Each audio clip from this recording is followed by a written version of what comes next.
Not sure which one of these new mid-size dual sports is right for you? Stick around as we put them head-to-head and break down the specs to help you choose.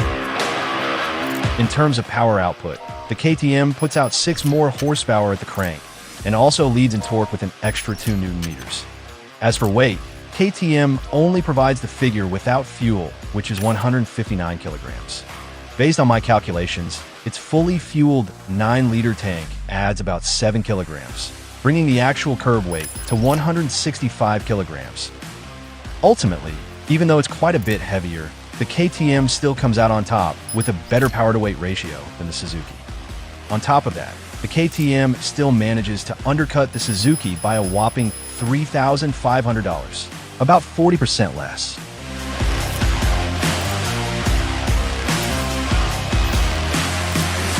Both bikes are powered by a single-cylinder, fuel-injected, liquid-cooled DOHC engine with a nearly identical 398cc displacement. But the more powerful KTM boasts a higher compression ratio and larger throttle bodies. As for transmission, the DRZ still sticks with a 5-speed gearbox like its predecessor, a setup common in older dual sports, while the KTM gets a regular 6-speed. Both also come equipped with a slip-in assist clutch. Tech-wise, they're pretty much on par with switchable ABS, LED headlight, throttle-by-wire, multiple riding modes, and traction control.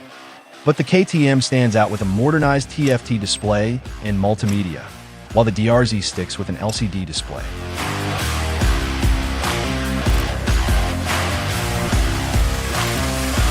The KTM gets a steel trellis frame similar to the other 390 models in the lineup, but with slight changes to the rake angle and rigidity. Meanwhile, the DRZ features an all-new steel twin-spar frame with a split lower cradle. For front suspension duties, the Suzuki relies on a Kaiba fork, while the KTM uses its own WP fork. Both are adjustable for rebound and compression. As for the rear shock, the DRZ shock is fully adjustable and offers longer travel compared to the KTM. For stopping power, both bikes come with a 2-piston axial-mounted caliper up front and a single-piston caliper at the rear.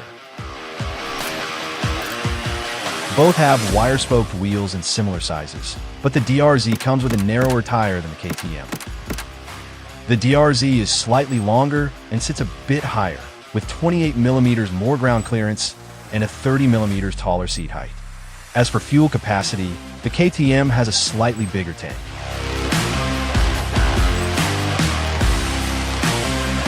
To sum it up real quick, the KTM packs a more powerful engine, cranking out more horsepower and torque, while the Suzuki fights back with a much lighter build. But in the end, the KTM still boasts a better power-to-weight ratio.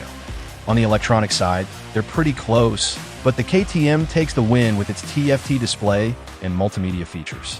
When it comes to chassis, the DRZ gets an all-new frame with a lower cradle and an aluminum subframe, whereas the KTM sticks with old trellis frame with steel subframe, based on other 390 models.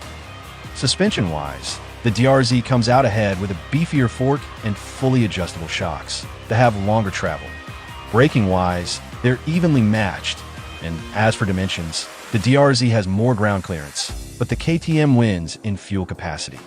When it comes to price, the KTM is the clear winner, coming in nearly 40% cheaper, but when it comes to reliability and dealer network, I'd have to give this round to the Japanese-made DRZ.